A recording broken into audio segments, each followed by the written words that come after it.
So welcome once again in the class of macro economics. So आज हम जिस topic को कवर करेंगे वो होगा हमारा basic concepts of macro economics. Macro economics certain basic concepts को हम कवर करेंगे, जिसमें हम डिस्कस करेंगे नेशनल इनकम के सर्टेन रेलिवेंट पॉइंट्स को लेकर। ठीक है, तो चलिए बात करते हैं basic concepts of macro economics reference में कौन कौन सी चीज़ों को आज हम कवर करने वाले हैं। बेसिकली आज हम गुड्स पे ज़्यादा डिस्कशन करेंगे कि कितने तरह के गुड्स होते हैं, उन गुड्स का नेशनल इनकम में इंपॉर्टेंस क्या है।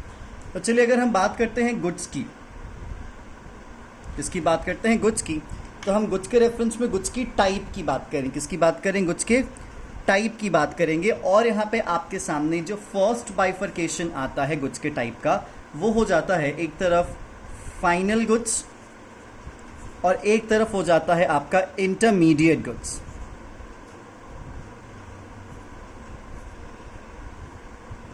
ठीक है, सो फर्स्ट क्या हो गया आपका फाइनल गुड्स और सेकंड क्या हो गया आपका इंटरमीडिएट गुड्स। अब सवाल ये है कि सर एक्चुअली फाइनल गुड्स क्या होता है और इंटरमीडिएट गुड्स क्या होता है। ज़रा ध्यान से समझने की कोशिश कीजिएगा फाइनल गुड्स और इंटरमीडिएट गुड्स में डिफरेंस। जैसा कि नाम से ही क्लियर कर रहा है, फाइनल गुड्स आमतौर पे उस गुड्स को कंसिडर किया जाता है जो गुड्स रेडी है। क्या है, रेडी है यूज़ किए जाने लाइक किसके थ्रू, कस्टमर के थ्रू। तो आप ये कह सकते हो कि final goods are those goods which are ready to use by consumers. ठीक है, लेकिन वहीं अगर आप इंटरमीडिएट गुड्स की बात करते हो तो इंटरमीडिएट गुड्स एक ऐसा गुड्स होता है जो कि कस्टमर या कंज्यूमर्स के थ्रू यूज किए जाने के लिए रेडी नहीं होता। तो आप यहाँ पे कह सकते हो कि ये रेडी नहीं है। ठीक है, दूसरा डिफरेंस, अगर आप फाइनल गुड्स की बात करते हो तो फाइनल गुड्स वो गुड्स कहा जाता है या फिर उन गुड्स को कंसिडर किया जाता है जिन गुड्स ने प्रोडक्शन की बाउंड्री लाइन को क्रॉस कर लिया है। तो आप यहां पे कह सकते हो crossed the boundary line of production. ठीक है, अब बात आती है यहां पे बाउंड्री लाइन ऑफ प्रोडक्शन का मतलब क्या। उसने सिंपल सी चीज, ऐसे गुड जो कि ऑलरेडी बन चुकी है, अब उसको बनना नहीं है, उसमें कुछ भी मैन्युफैक्चरिंग की ज़रूरत या फिर कुछ भी वैल्यू एडिशन की ज़रूरत नहीं है। इस बात को आप ध्यान रखेंगे। तो आप इन दोनों पॉइंट्स को मिला के फाइनल गुड्स को डिफाइन कर सकते हैं। तो आप ये कह सकते हैं final goods refers to those goods which are ready to use by consumers, और फाइनल गुड्स उन गुड्स को कहा जाता है जो कि प्रोडक्शन की बाउंड्री लाइन को क्रॉस कर चुके होते हैं, मतलब फैक्ट्री को वो छोड़ चुके होते हैं। लेकिन वही अगर आप इंटरमीडिएट गुड्स की बात करते हो तो इंटरमीडिएट गुड्स में क्या कहा गया कि वो कंज्यूमर्स के थ्रू कंज्यूम किए जाने के लिए रेडी नहीं है, और साथ ही साथ वो प्रोडक्शन की बाउंड्री लाइन को क्रॉस नहीं किए हुए हैं। विच मीन्स आप ये कह सकते हो कि अभी भी वो प्रोडक्शन के बाउंड्री लाइन के अंदर है। क्या है, प्रोडक्शन के बाउंड्री लाइन के अंदर है। ठीक है, थर्ड एक और डिफरेंस हो जाती है कि फाइनल गुड्स वो गुड्स होता है जिसमें वैल्यू एडिशन की अब जरूरत नहीं होती। तो आप ये कह सकते हो not required to add any value। But वही अगर आप इंटरमीडिएट गुड्स की बात करते हो तो आप यहां पे कहोगे value is still to be added. क्या हो जाएगा, वैल्यू अभी भी ऐड करना बाकी है। इस बात को आप ध्यान से जरूर समझिएगा। तो यहाँ पे आके आप पूरे के पूरे फाइनल और इंटरमीडिएट गुड्स को फिर से समझ लीजिए। फाइनल गुड्स वो गुड्स होता है जो कि कंज्यूमर्स के थ्रू यूज किए जाने के लिए रेडी है। फाइनल गुड्स वो गुड्स होता है जिसने प्रोडक्शन की बाउंड्री लाइन को क्रॉस कर लिया है। या फिर फाइनल गुड्स उन गुड्स को कहा जाता है जिसमें अभी कोई भी वैल्यू ऐड करना नहीं है या फिर वैल्यू ऐड करने की ज़रूरत नहीं है। लेकिन वही अगर आप इंटरमीडिएट गुड्स की बात करते हो तो फाइनल गुड्स के टोटली क्या हो जाता है, अपोजिट हो जाता है। तो इंटरमीडिएट गुड्स ऐसे गुड्स होते हैं जो कि अभी भी कंज्यूमर्स के थ्रू यूज़ किए जाने के लिए रेडी नहीं है। इंटरमीडिएट गुड्स उनको कहा जाता है जिसने प्रोडक्शन की बाउंड्री लाइन को क्रॉस नहीं किया है। या फिर इंटरमीडिएट गुड्स उनको कहा जाता है जिसमें अभी भी वैल्यू ऐड करना बाकी है। तो ये मेजर 3 डिफरेंस आपके फाइनल और इंटरमीडिएट गुड्स में होते हैं। उम्मीद है आप इसको समझ चुके होंगे। अब थोड़ा बेसिक आप एग्जाम्पल के तौर पे यूज़ कर सकते हो कुछ कुछ चीज़ों को। जैसे अगर मैं बात करूँ वुड को लेके, किसकी बात करूँ, वुड को लेके, तो अगर एक टिम्बर वाला या फिर एक कारपेंटर क्या करता है, वुड परचेज करता है। क्या करता है, would purchase by carpenter.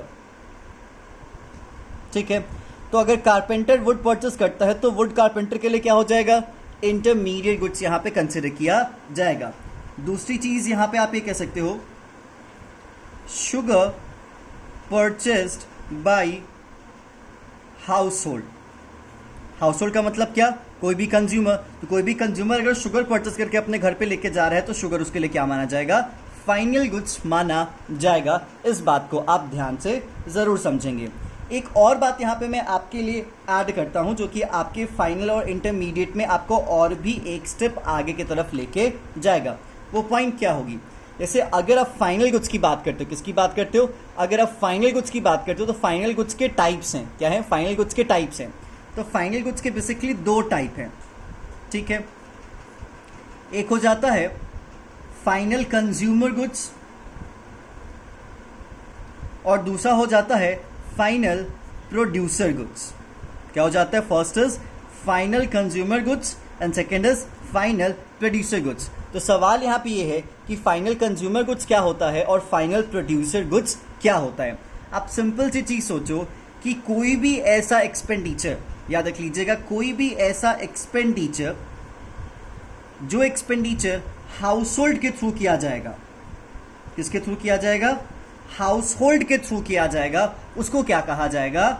Final consumer goods. या फिर ऐसे सामान जिस पे हाउसहोल्ड खर्च करेगा पैसा, उसको क्या कहा जाएगा? Final consumer goods.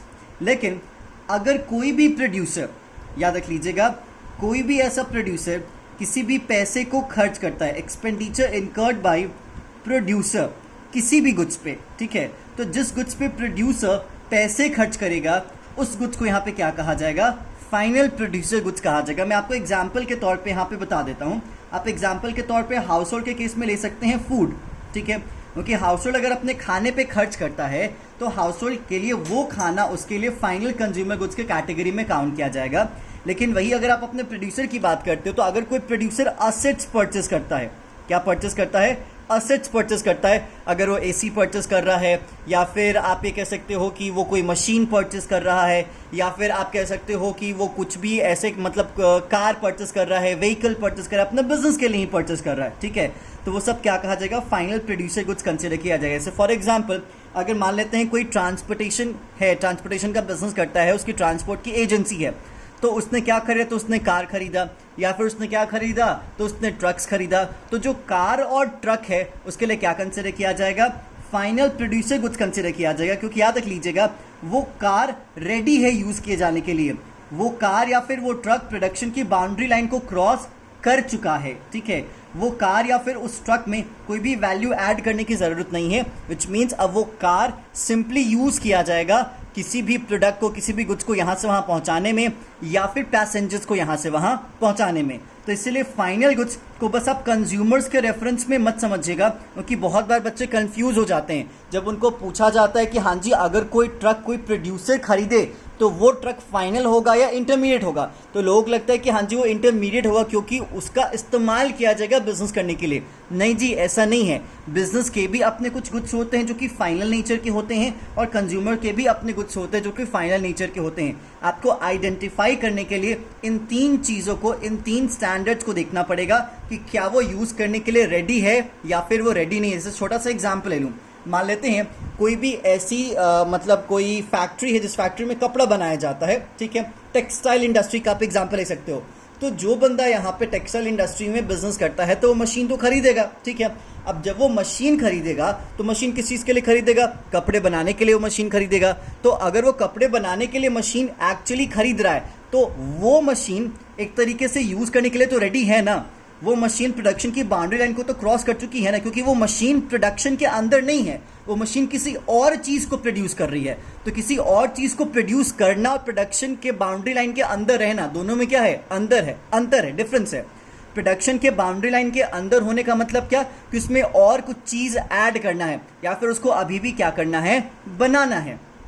लेकिन वो जो मशीन टेक्सटाइल इंडस्ट्रीज में यूज़ होती हैं वो मशीन ऑलरेडी प्रोडक्शन की बाउंड्री लाइन को क्रॉस कर चुकी होती हैं और फिर उसको वहाँ ले जाके कपड़ा बनाने में यूज़ किया जाता है। और इसीलिए उस मशीन में कोई वैल्यू नहीं ऐड होगी, उस मशीन से हम किसी चीज़ में वैल्यू ऐड करने की कोशिश करते हैं। तो मशीन जो टेक्सटाइल इंडस्ट्री में पावर लूम के तौर पे यूज़ की जाती है वो मशीन आपके लिए फाइनल प्रोड्यूसर गुड्स का एग्जाम्पल बनेगी और वो एक्चुअली आपके लिए असेट्स के तौर पे देखी जाएगी। क्या देखी जाएगी? असेट्स के तौर पे देखी जाएगी। लेकिन आप जो भी हो, हाउस होल्ड हो, कंज्यूमर्स हो, हम कुछ भी खरीदे, अगर हम कपड़े खरीदते हैं, हम खाना खरीदते हैं, तो वो सब हमारे लिए क्या कहा जाएगा? वो सब हमारे लिए फाइनल कंज्यूमर गुड्स कंसिडर किया जाएगा। तो इसीलिए जब आप फाइनल गुड्स की बात करें तो आप यहाँ पे कंफ्यूज मत होइए। आप ये मत देखिए कि वो गुड्स कौन खरीद रहा है, वो गुड्स कंज्यूमर खरीद रहा है या वो गुड्स प्रोड्यूसर खरीद रहा है। आप इन 3 पॉइंट को देख के पता लगा सकते हैं कि वो गुड्स फाइनल है या इंटरमीडिएट है। उसके बाद आप देखें कि फाइनल में अगर हाउस होल्ड खरीद रहा है, खर्च उस पर कौन कर रहा है? हाउस होल्ड, तो वो क्या कहा जाएगा? फाइनल कंज्यूमर गुड्स कहा जाएगा। लेकिन अगर उस सामान पे खर्च कोई प्रोड्यूसर कर रहा है, कोई बिजनेस वाला कर रहा है, तो क्या कहा जाएगा? फाइनल प्रोड्यूसर गुड्स कंसिडर किया जाएगा। इस बात को आप ध्यान रखेंगे। इसीलिए इस पे आप एक और पॉइंट मेंटेन कर सकते हैं कि अगर आप ये कहें कि expenditure on final goods, what?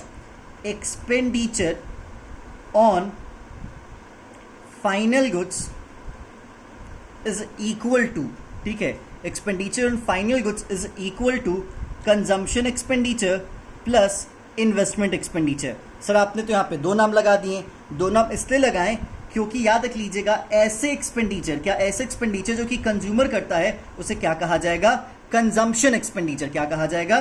Consumption expenditure consider किया जाएगा। इस बात को ध्यान रखेंगे। लेकिन ऐसा कोई भी खर्च जो कि एक प्रोड्यूसर कर रहा है फाइनल प्रोड्यूसर गुड्स के रेफरेंस में, उस खर्च को यहाँ पे क्या कहा जाएगा? Investment expenditure. क्या कहा जाएगा? Investment expenditure. इसलिए मैंने यहाँ पे क्या लिखा? Consumption expenditure plus investment expenditure. Consumption expenditure, investment expenditure को ऐड करोगे तो आपको क्या मिलेगा? Expenditure on final goods. तो उम्मीद है आपको फाइनल गुड्स समझ में आ चुका होगा, ये 3 पॉइंट और फाइनल गुड्स के टाइप्स। ठीक है, अब वापस से आते हैं हम इंटरमीडिएट गुड्स की कहानी पे। जैसा कि मैंने आपको ऑलरेडी बताया कि इंटरमीडिएट गुड्स रेडी नहीं होते हैं कंज्यूमर के द्वारा यूज़ किए जाने के लायक, या फिर वो यूज़ के लिए रेडी नहीं होते हैं। ठीक है, वो अभी भी प्रोडक्शन की बाउंड्री लाइन को क्रॉस नहीं किए हुए होते हैं, उनमें अभी भी वैल्यू ऐड किया जाना बाकी होता है। एग्जाम्पल के तौर पे मैंने बताया कि कोई कारपेंटर या फिर कोई भी फर्नीचर बनाने वाला अगर लकड़ी खरीदता है तो जो लकड़ी है, जो वुड है, वो उसके लिए क्या माना जाएगा? इंटरमीडिएट गुड्स माना जाएगा। अब यहाँ पे एक पॉइंट आगे चलते हैं और देखते हैं कि जब आप वैल्यू एडिशन की बात करते हैं, किसकी बात करते हैं? वैल्यू एडिशन की बात करते हैं, तो वैल्यू एडिशन का कॉन्सेप्ट क्या कहता है, इस बात को थोड़ा ध्यान से समझने की आप कोशिश कीजिएगा।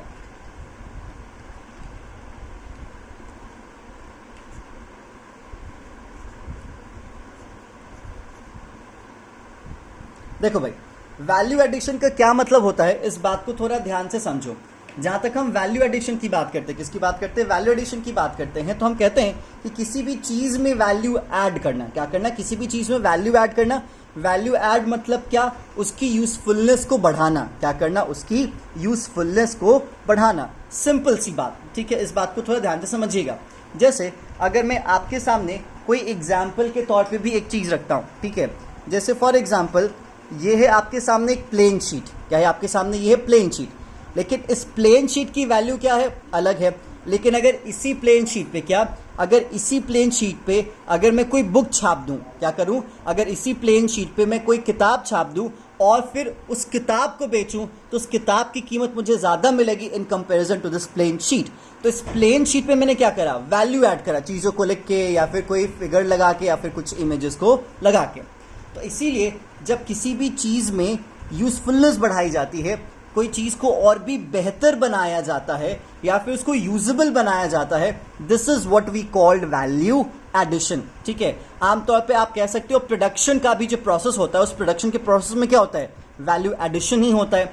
अब देखो, वैल्यू एडिशन की बात करते हैं तो हमारे सामने 2 चीज़ें आती हैं। एक होता है हमारा आउटपुट। क्या होता है हमारा? आउटपुट। और दूसरा होता है हमारा इंटरमीडिएट कंजम्पशन।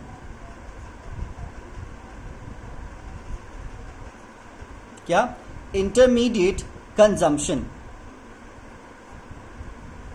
आप इंटरमीडिएट कंजम्पशन को इंटरमीडिएट कॉस्ट भी बोल सकते हो। क्या कर सकते हो? इंटरमीडिएट कॉस्ट भी बोल सकते हो। ठीक है, एग्जाम्पल के तौर पे हम लेते हैं कि आउटपुट क्या होगा और इंटरमीडिएट कंजम्पशन क्या होगा। देखो भाई, जब हम आउटपुट और इंटरमीडिएट कंजम्पशन की बात करेंगे, किसकी बात करेंगे? आउटपुट और इंटरमीडिएट कंजम्पशन की बात करेंगे। तो एग्जाम्पल ले लो, आउटपुट में मेरा चेयर हो जाएगा। क्या हो जाएगा, आउटपुट में मेरा चेयर हो जाएगा। लेकिन इस चेयर को बनाने के लिए मुझे किसी चीज़ का इस्तेमाल करना पड़ा जो कि एक तरीके से इंटरमीडिएट गुड्स था, और वो था वुड। क्या था, वुड। अब सपोज दैट जो वुड था, क्या था, जो वुड था, जो लकड़ी थी, वो लकड़ी थी मेरी 1 लाख की। कितनी थी, 1 लाख की। अच्छी बात है। लेकिन जो मेरे पास चेयर बन के आया 1 लाख की लकड़ी से, जो भी मैंने यहाँ पे चेयर बनाया, जो भी मैंने फर्नीचर बनाया, उस फर्नीचर की जब मैंने वैल्यू को कैलकुलेट किया तो उस फर्नीचर की जो वैल्यू आती है वो 3 लाख आ जाती है। क्या आती है, 3 लाख आ जाती है। तो आपको क्या दिखा, एक वुड का लॉग, और उस लॉग को जब मैंने फर्नीचर में कन्वर्ट किया तो ऑब्वियस सी बात है उस लॉग की कीमत फर्नीचर के कंपैरिजन में क्या होगी, कम होगी, या फिर फर्नीचर या चेयर की कीमत उस लॉग से क्या होगी, ज़्यादा होगी। तो इसी चीज़ का जो डिफरेंस वैल्यू होता है, क्या होता है, इसी चीज़ का जो डिफरेंस वैल्यू होता है, उसी डिफरेंस वैल्यू को यहाँ पे क्या कहा जाता है, वैल्यू एडिशन। और इसीलिए वैल्यू एडिशन का जो फॉर्मूला होता है वो क्या होता है, आउटपुट माइनस इंटरमीडिएट कंजम्पशन।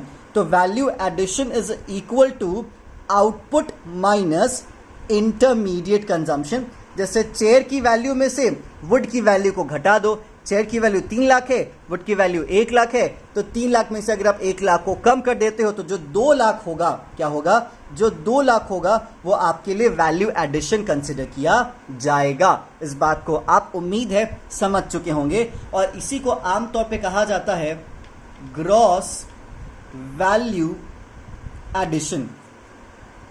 क्या कहा जाता है, ग्रॉस वैल्यू एडिशन। क्या सर नेट वैल्यू एडिशन भी होता है? हाँ जी बच्चा, नेट वैल्यू एडिशन भी होता है जब हम उस चीज़ की, मतलब जब हम उस डिफरेंस को एग्जैक्ट तरीके से मेजर करते हो, कि इसमें ऐसी बहुत सारी चीज़ें हैं जिसको हम क्या करते हैं, डिडक्ट करते हैं। क्लियर क्या? तो खैर अभी हम ग्रॉस की ही बात करेंगे। आगे जब हम जाएंगे और जब नेशनल इनकम के और भी फर्दर कॉन्सेप्ट पढ़ेंगे तो वहाँ पे हमको नेट वैल्यू समझना ज़रूरी हो जाता है, क्योंकि मैं आपको बता दूं जब हम नेशनल इनकम को कैलकुलेट करते हैं तो नेशनल इनकम को हमेशा हम नेट वैल्यू पे कैलकुलेट करते हैं, और इसके पीछे भी रीज़न है। और आगे जब हम नेशनल इनकम को कैलकुलेट करेंगे तो मैं वहाँ पर आपको बताऊँगा कि क्यों हम नेट वैल्यू को लेके चलते हैं। तो चलिए अब हम यहाँ पे इंटरमीडिएट गुड्स को फिर से एक बार कवर कर ले कि इंटरमीडिएट गुड्स में क्या क्या चीज़ें थी। इंटरमीडिएट गुड्स ऐसा गुड्स जो कि अभी रेडी नहीं है कंज्यूमर्स के थ्रू यूज़ किए जाने के लिए। इंटरमीडिएट गुड्स वो गुड्स जिसने प्रोडक्शन की बाउंड्री लाइन को क्रॉस नहीं किया है। इंटरमीडिएट गुड्स वो गुड्स जिसमें अभी भी वैल्यू ऐड करना बाकी है। एग्जाम्पल के तौर पे अगर कोई कारपेंटर वुड परचेस करता है तो वुड उसके लिए क्या हो जाता है, इंटरमीडिएट गुड्स हो जाता है। ठीक है, यहाँ पे एक टर्म आपके सामने आ जाएगा इंटरमीडिएट गुड्स के रेफरेंस में, वो होगा वैल्यू एडिशन। क्या हो जाएगा आपके लिए, वैल्यू एडिशन। सवाल है सर वैल्यू एडिशन क्या है? वैल्यू एडिशन आपके आउटपुट की वैल्यू और आपके इंटरमीडिएट कॉस्ट की वैल्यू का क्या है, डिफरेंस है। आउटपुट का मतलब जो फाइनल चीज़ आपके सामने है, और इंटरमीडिएट मतलब उस फाइनल चीज़ को जो बनाने में लगा। एग्जाम्पल के तौर पे जो वुड होगा, जो वुड के लॉग्स होंगे, जो वुड के पार्ट्स होंगे, हिस्से होंगे, वो सब आपके लिए क्या होंगे, इंटरमीडिएट गुड्स होंगे। और उसी वुड का इस्तेमाल करके जब आप फर्नीचर या चेयर बनाते हो तो चेयर आपके लिए आउटपुट होगा। आउटपुट की कीमत कहीं ज़्यादा होगी in comparison to intermediate. Example तौर पे लकड़ी मेरे लिए 1 लाख की थी, फिर मैंने जब उसको फर्नीचर में कन्वर्ट करा, चेयर में कन्वर्ट करा, तो उसकी वैल्यू 3 लाख हो गई। तो जो डिफरेंस हुआ आउटपुट बोले तो क्या, चेयर माइनस इंटरमीडिएट कंजम्पशन बोले तो क्या, wood is equal to 2 lakh. और ये 2 लाख आपके लिए क्या हो जाएगा, वैल्यू एडिशन। और इसको ग्रॉस वैल्यू एडिशन के तौर पे भी जाना जाता है। तो उम्मीद है आपको समझ में आया होगा कि फाइनल गुड्स क्या होता है और आपके सामने इंटरमीडिएट गुड्स क्या होता है। अब चलिए एक स्टेप और आगे चलते हैं और जानते हैं कुछ और भी पॉइंटर्स को। देखो भाई, एक बात जरा ध्यान से सुनना। जब हम गुड्स की बात करेंगे, किसकी बात करेंगे, जब हम गुड्स की बात करेंगे तो वो गुड्स याद रख लीजिएगा, वो गुड्स आपका फाइनल भी हो सकता है। सॉरी, हाँ जी, मैं फिर से रिपीट कर देता हूँ। जब हम गुड्स की बात करेंगे, किसकी बात करेंगे, जब हम गुड्स की बात करेंगे तो वो गुड्स आपका फाइनल गुड्स भी हो सकता है, या फिर वो गुड्स आपका इंटरमीडिएट भी हो सकता है। मे बी, याद रख लीजिएगा क्या, मे बी, ये चीज़ आपके लिए ज़रूरी है। ठीक है, कैसे सर, क्या सच में एक गुड्स फाइनल भी हो सकता है और वो गुड्स इंटरमीडिएट भी हो सकता है क्या? हाँ बच्चा, वो गुड्स फाइनल भी हो सकता है, वो गुड्स इंटरमीडिएट भी हो सकता है। लेकिन सर आप तो कंफ्यूज कर रहे हैं, आप तो पहले फाइनल भी बता दिए, आप तो फिर इंटरमीडिएट भी बता दिए, तो मैं फाइनल और इंटरमीडिएट को देख के आइडेंटिफाई नहीं कर सकता क्या? कर सकते हो, लेकिन सवाल है कि आप किस तरीके से और क्या चीज को आइडेंटिफाई करोगे, तो आप ये बताओगे कि वो गुड्स फाइनल है या फिर वो गुड्स इंटरमीडिएट है। तो किसी भी गुड्स को ये बताने के लिए कि वो फाइनल है या इंटरमीडिएट है, आप एक चीज मार्क करोगे और वो चीज क्या होगा? वो होगा आपका एंड यूज। क्या होगा? And use. एंड यूज बोले तो क्या मतलब? अंत में उसका कौन इस्तेमाल कर रहा है, इस बात को ध्यान देंगे, या फिर अंत में एट लास्ट उसका कहां पे यूज किया जा रहा है, इस बात को आप ध्यान से समझेंगे। तो चलिए देखते हैं एंड यूज की कहानी। जब हम एंड यूज की बात करते हैं, किसकी बात करते हैं? जब हम एंड यूज की बात करते हैं तो एग्जाम्पल ले लेते हैं। क्या ले लेते हैं? एग्जाम्पल के तौर पे कुछ चीज ले लेते हैं। तो सर हम क्या लेंगे एग्जाम्पल? मान लेते हैं एग्जाम्पल के तौर पे आप लीजिए स्पाइसेस। क्या लीजिए? स्पाइसेस, मसाले। ठीक है, अगर आप स्पाइसेस की बात करें, किसकी बात करेंगे? स्पाइसेस की बात करेंगे, तो एक तरफ आप लेज फैक्ट्री की बात कर लें, ठीक है, या लेज नहीं तो आप कुरकुरे फैक्ट्री की बात कर लें, और एक तरफ आप हमारे किचन की बात कर लीजिए। ठीक है, हम अपने घर की बात कर लेंगे, मतलब एक तरफ हमारे लिए हाउस होल्ड हो जाएगा। तो जब ये हाउस होल्ड हो गया तो ऑब्वियसली बात है सर ये तो प्रोड्यूसर हो जाएगा। हाँ जी, ये प्रोड्यूसर हो जाएगा। ठीक है, तो सिंपल सी चीज है, अगर कोई भी ऐसी चीज जिसका इस्तेमाल कोई प्रोड्यूसर कर रहा है, क्या कर रहा है? जिसका इस्तेमाल कोई प्रोड्यूसर कर रहा है, किस चीज के लिए? किसी दूसरे गुड्स को तैयार करने के लिए, या फिर उसको और भी उसके फॉर्म को बदलने के लिए, तो क्या कहा जाएगा? वो कहा जाएगा इंटरमीडिएट गुड्स। क्या कहा जाएगा? Intermediate goods. लेकिन जब वही इस्तेमाल कोई हाउस होल्ड कर रहा है तो उसे क्या कहा जाएगा? तो उसे कहा जाएगा फाइनल गुड्स। क्या कहा जाएगा? उसे फाइनल गुड्स कंसिडर किया जाएगा। एग्जाम्पल के तौर पे आप और कुछ भी समझ सकते हो, जैसे अगर किसी पेपर का इस्तेमाल, क्या किसी पेपर का इस्तेमाल पब्लिशर कर रहा है, पेपर यूज बाय पब्लिशर, ठीक है, तो वो पेपर उस पब्लिशर के लिए क्या माना जाएगा? इंटरमीडिएट गुड्स माना जाएगा। लेकिन जब वही पेपर, क्या जब वही पेपर अगर एक स्टूडेंट यूज कर रहा है, कौन यूज कर रहा है पेपर? एक स्टूडेंट यूज कर रहा है, तो वही पेपर क्या माना जाएगा आपके लिए? वही पेपर आपके लिए माना जाएगा final goods. Which means conclusion यहां पे ये आता है कि कोई एक गुड्स फाइनल भी हो सकता है, कोई गुड्स इंटरमीडिएट भी हो सकता है। ठीक है, जरूरी नहीं है कि एक गुड्स हमेशा फाइनल भी हो और इंटरमीडिएट भी हो। डिपेंड क्या करता है कि भाई उसका इस्तेमाल कौन कर रहा है और कहां कर रहा है। तो अगर उसका इस्तेमाल कोई प्रोड्यूसर कर रहा है तो उसे क्या माना जाएगा? इंटरमीडिएट माना जाएगा। और अगर उसका कोई इस्तेमाल कोई हाउस होल्ड कर रहा है, क्या कर रहा है? हाउस होल्ड कर रहा है, हम और आप जैसे कंज्यूमर्स कर रहे हैं, तो उसे क्या माना जाएगा? फाइनल गुड्स माना जाएगा। तो इसीलिए जब हम यहाँ पे किसी भी गुड्स में कंफ्यूज हो जाए कि हाँ जी ये फाइनल होगा या फिर इंटरमीडिएट होगा, तो हम उसका देखेंगे क्या? And use. एंड में उसका इस्तेमाल कौन कर रहा है? एंड में अगर उसका इस्तेमाल हमारा कोई कौन कर रहा है? प्रोड्यूसर कर रहा है, तो कौन सा गुड्स माना जाएगा? तो इंटरमीडिएट गुड्स। और अगर हमारा उसका इस्तेमाल कोई प्रोड्यूसर नहीं, कोई कंज्यूमर कर रहा है, तो क्या माना जाएगा? वो हाउस होल्ड गुड्स माना जाएगा। ठीक है, बहुत बार आप कंफ्यूज होंगे इस पॉइंट में, तो याद रख लीजिएगा जो फर्स्ट पेज पे मैंने 3 पॉइंटर्स बताए हैं, आप उन 3 पॉइंटर्स को भी यहाँ पे यूज कर सकते हो। मैंने ये पॉइंट इसलिए बताया क्योंकि बहुत बार आप एग्जाम में कंफ्यूज हो जाते हो एक ही गुड्स को देख के कि हाँ जी हम इसे फाइनल कहें या फिर हम इसे इंटरमीडिएट भी कहें, क्योंकि वो गुड्स एज अ फाइनल के तौर पे भी यूज किया जा सकता है और वो गुड्स एज अ इंटरमीडिएट के तौर पे भी यूज किया जा सकता है। जिससे मैंने पहला एग्जांपल आपके सामने स्पाइसेस रखा और दूसरा एग्जांपल आपके सामने क्या रखा गया? पेपर। क्लियर क्या? अब देखो यहाँ पे बात सिंपल सी है, हम यहाँ पे कंक्लूजन ड्रॉ करते हैं। ठीक है, कंक्लूजन क्यों? कंक्लूजन की भी सिंपल सा रीजन है कि जो भी आप टॉपिक यहाँ पे पढ़ रहे हैं, ठीक है, कि हाँ जी सर आपने हमें फाइनल पढ़ाया और आपने हमें इंटरमीडिएट पढ़ाया, आप ये बताइए आपने पढ़ाया ही क्यों? ठीक है, अब कोई कह रहा होगा सर सिलेबस में इसलिए पढ़ाया होगा आपने, बच्चा सिलेबस में भी है तो सिलेबस में क्यों है, ठीक है, ये भी जानना पड़ेगा ना। क्योंकि अगर आप फाइनल और इंटरमीडिएट में डिफरेंस करना सीख रहे हो, आप ये जानना सीख रहे हो कि हाँ जी कौन सा कुछ फाइनल है, कौन सा कुछ इंटरमीडिएट है, तो उसके पीछे एक स्ट्रॉन्ग रीजन है, ठीक है, और वो रीजन के कारण ही आपको ये पूरी की पूरी कहानी बताई जा रही है। तो रीजन क्या है भैया? रीजन ये है कि जब आप नेशनल इनकम को कैलकुलेट करोगे,